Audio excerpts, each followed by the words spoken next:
Okay, trustworthy leaders possess this trait: integrity, benevolence, and ability. So, integrity is referring to honesty and truthfulness. It is the most critical factor of the other two of the three in assessing another trustworthiness. So, benevolence means the trusted person has your interest. That means has the as followers or employees' interest at their hearts. So abilities, when we talk about the abilities, is the factor of considering whether the leader is trustworthy or not, his ability. So ability is referring to the knowledge and skill the leaders possess. So abilities encompass an individual technical and interpersonal knowledge and skills. So the outcome of trust consists of the outcome. There are 1 to 4 outcomes of trust. First one is encourage taking risk, and also trust facilitate information sharing. Trust groups are more effective, and trust also could enhance productivity. So taking risks, whenever employees decide to deviate from the usual way of doing things, or to take their supervisor words on a new directions, they are taking a risk. So trust actually could encourage taking risks because when employees or followers perceive that their leaders can be trusted, so they're willing to go above and beyond the normal performance job descriptions, to the extent that they're willing to take risks just to because they believe in their leaders, because the leaders when the leaders are trustworthy, the followers believe in their leaders, so they're willing to go above and beyond. So in this case, they're willing to take a risk just because they believe in their leaders. They decide to deviate from the usual way of doing things. Then they also take their supervisor words of a new direction, even though it's never been done before. They're willing to take a risk because they believe in their leaders. Trust also facilitates information sharings. Normally in the organizations, employee would not want to reveal their views, or they do not want to participate in terms of decision making or involved in organizations activities, because sometimes they do not feel psychologically safe to reveal their views, to reveal their concerns. So if, for example, if they trust their leaders, if they believe their leaders, they believe in the integrity, in the benevolence, or in the abilities of their leaders, they believe that their leaders are trustworthy, so they become open, they're willing to share their concerns and their views with the other members. Trusting groups also are more effective because when the leaders set a trusting tone to the groups, the culture that's trusting each other. So members also, the followers in the groups, or the members in the groups will tend to help each other because they have this kind of trusting relationship among each other. So they will be more willing to help each other and to put extra effort when they see, or when they observe that trust exists among members and among followers, also with the leaders and members in terms of their relationship. Trust also can enhance productivity. Normally, the bottom line, when we talk about the bottom line, we talk about the productivity, or we talk about the profits. So the bottom line, or the productivity and the profit of organization, is very important for the survival of any organizations. So bottom lines, the productivity or the profit is actually relate positively to the trust. So if employees trust the leaders, they will or if the leaders are trustworthy, employees will willing to put more efforts, willing to push harder to achieve the performance. So they also it's indicate here, employees who trust their supervisor also tend to receive higher performance rating from their supervisor. Trust propensity, when we talk about trust propensity, we talk about tendency to trust the leaders, or tendency to have a trust on their leaders. So it's here in the textbook mentions trust propensity, referring to how likely a particular employee is to trust a leader. So some people are simply more easily to trust others. Some people are quite difficult to trust others. So trust and cultures, trust can be built on very different perceptions from culture to culture, from context to context, and so on. So the role of trust also takes time to develop. So time is a final ingredient in the recipe of trust. So normally trust is not easily formed. If you just met someone, you normally will take time to trust them.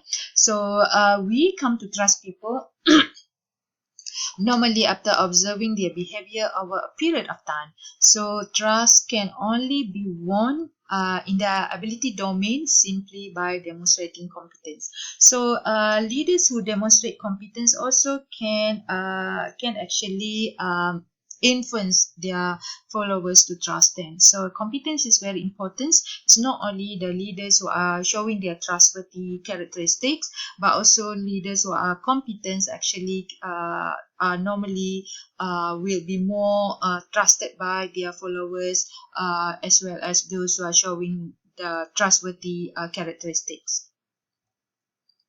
So regaining trust, leaders who break the psychological contracts with the workers demonstrating that they are not trustworthy. So leaders who do not fulfill the expectations of their followers, or do not fulfill the expectations of their employees, considered by the employees or by the followers leaders who are not trustworthy. So those leaders who are not trustworthy, or those leaders who broke the psychological contracts between leaders, between employees, or in terms of expectations of employees, normally we'll find employees to have less satisfied with with this kind of leaders, less committed to these leaders, and also have high turnover to resign. High intention to resign if they're working in the organizations under this kind of leaderships. The leaders who are not trustworthy,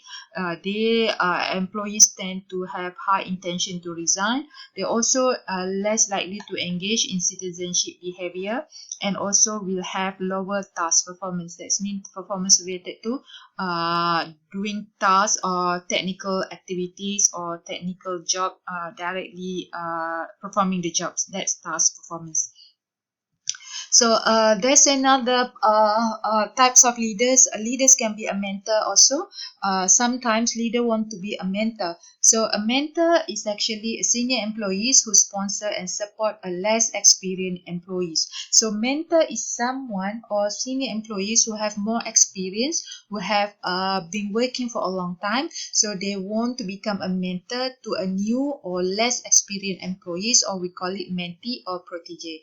So normally successful mentors are good teachers, because mentor have to teach, have to present clear ideas clearly, and listen well also to their protege, because mentor normally or protege normally do not have experience, do not have knowledge, so they will have they sometimes ask so many questions. So mentor have to listen well to their problems and also to their questions, and to have to be empathized with the protege's problem. So mentoring relationship can serve both a career function and psychosocial function. So normally for mentor-mentee relationship in the organization, in the formal structure of the organizations, so the relationship is more of career functions. However, the relationship between mentor and mentee can go beyond the formal structure. That means can be also involved in psychosocial functions. That means they may go outside the work, they may have a social relationships, go out having dinner, friendships and gathering and so on. So not apart from work, a career function, they also involve in psychosocial function.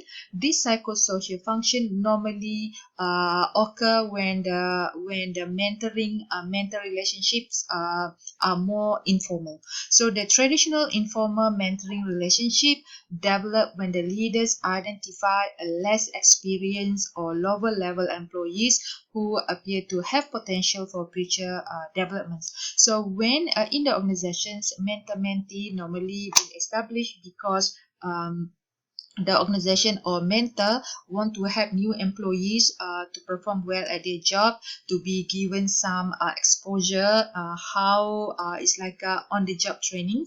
But sometimes the mentee normally they do not have experience at all. They have less experience, or they coming from the lower level employees. So sometimes leaders will try to test their strategy with a challenging assignment or challenging jobs. So if they notice that the protege or the mentee could perform at an acceptable level, then mentor will develop some relationships, will informally showing protege how the organization really works. That means they will show the reality of how working in the organizations. So they will show the real work outside its formal structure and procedure. So sometimes they're going out together after working hours. So mentors normally explains the culture of the organizations, the process, and so on. So they develop traditionally informal mentoring relationship. So that's why it said here, traditional informal mentoring relationship. So why would leader want to be a mentor? Sometimes leader are too satisfied with their comfort zone. They do not want to become a mentor, because to become a mentor, they have to be patient. They have to know how to teach the mentor. So some leaders want to be mentors. So many feel that those leaders who want to become a mentor, because they say they want to share the knowledge that they have, the experience that they have, how work should be done with the younger generation, so that they can provide the legacy. Someone will replacing them maybe better, because they teach these mentees directly. So mentoring also provide unfiltered access to the attitudes of the lower ranking employees. So by become mentor, leaders also will know some of the problems that be experienced by those at the lower level of employees. So protege, that they when they have a mentor-mentee relationship or mentor-protege relationship, mentor or leaders will know about the problems or whatever early warning signal that's shown by their protege regarding the potential problem that the organization is going to face.